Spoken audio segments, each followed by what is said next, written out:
Brought to you by Penguin.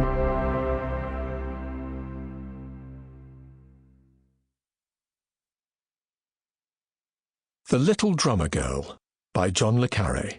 Read by Adjoa Ando. Part 1. The Preparation. Chapter 1. It was the Bad Godesberg incident that gave the proof, though the German authorities had no earthly means of knowing this. Before Bad Godesberg, there had been growing suspicion, a lot of it, but the high quality of the planning, as against the poor quality of the bomb, turned the suspicion into certainty. Sooner or later, they say in the trade, a man will sign his name. The vexation lies in the waiting. It exploded much later than intended, probably a good 12 hours later, at 26 minutes past 8 on Monday morning. Several defunct wristwatches, the property of victims, confirmed the time.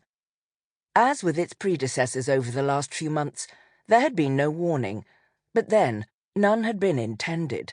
The Düsseldorf car bombing of a visiting Israeli arms procurement official had been preceded by no warning. Neither had the book bomb sent to the organisers of an Orthodox Jewish Congress in Antwerp, which blew up the honorary secretary and burned her assistant to death.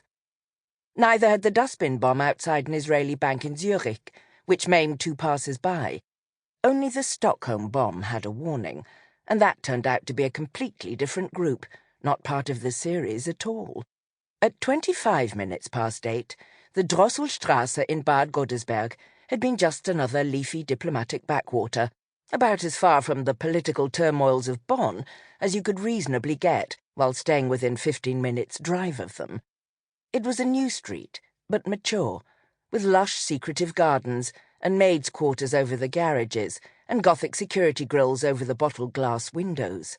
The Rhineland weather, for most of the year, has the warm, wet drip of the jungle.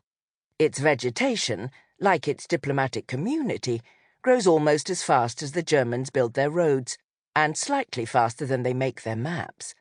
Thus the fronts of some of the houses were already half obscured by dense plantations of conifers, which, if they ever grew to proper size, will presumably one day plunge the whole area into a Grimm's fairy tale blackout.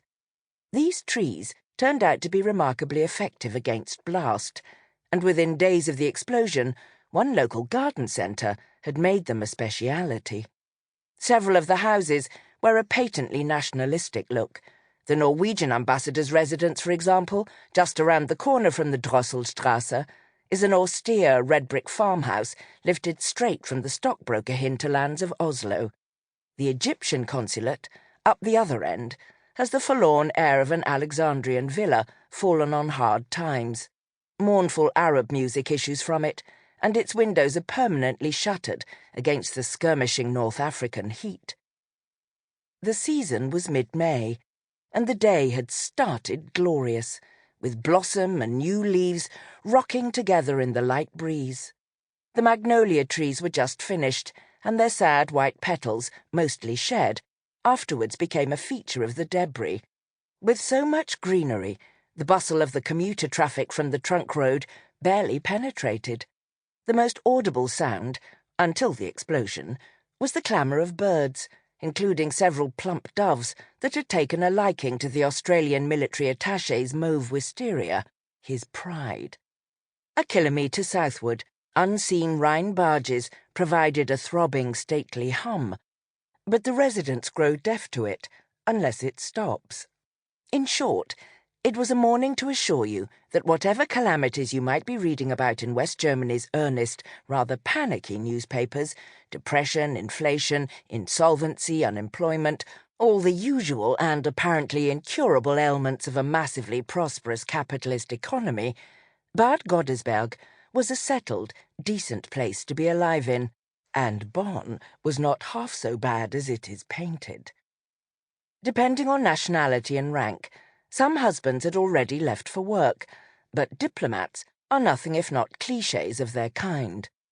A melancholy Scandinavian councillor, for example, was still in bed, suffering from a hangover. Sample complete. Ready to continue?